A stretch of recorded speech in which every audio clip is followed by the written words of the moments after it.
Troisième mystère lumineux, le chemin de la vie publique de Jésus.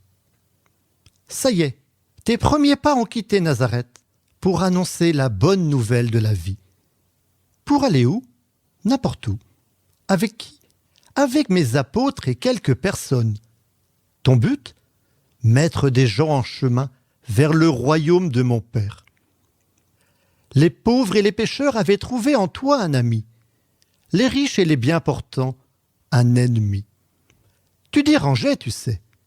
Les prêtres, les docteurs et les pharisiens n'aimaient pas être déplacés. Marie, on ne te voit plus. Où es-tu sur cette route? L'as-tu quittée? Je suis là, ne t'inquiète pas. Je suis avec les apôtres et tous ceux qui se sont mis en route avec eux. Qui est ma mère? Non pas celle qui m'a allaité sur ses genoux, mais celles et ceux qui entendent ma parole et la mettent en pratique. Voici ma mère. Se mettre en marche, faire une randonnée sur plusieurs jours, demande une préparation minimum. Avoir de bonnes chaussures, un peu d'entraînement et surtout du temps.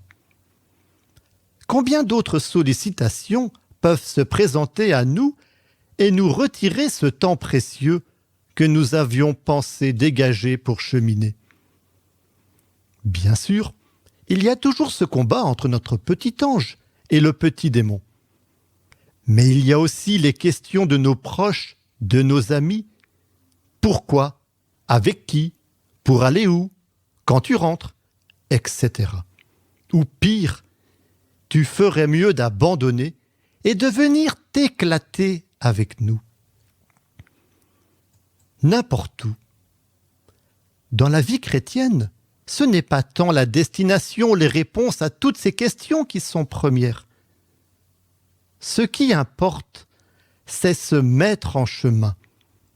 Autrement dit, de vouloir se mettre à la suite du Christ et d'aller là où il voudra. Le reste de l'aventure spirituelle dépend de lui.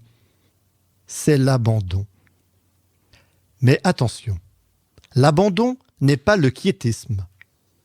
Jésus nous demande de préparer le minimum et de lui faire confiance pour la suite. Il a quand même souhaité avoir besoin des 5 pains du petit garçon pour nourrir la foule. Connaître Jésus et l'aimer de tout notre cœur.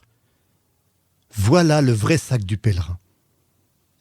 La route nous appelle à une certaine pauvreté et simplicité. Heureux les pauvres de cœur, car le royaume des cieux est à eux. La route va souvent à l'encontre des valeurs consuméristes de notre société. Comme Jésus, nous allons être tentés de diverses façons et, avec lui, en lui, nous vaincrons et marcherons vers son Père. Sur cette route, nous ne sommes pas seuls.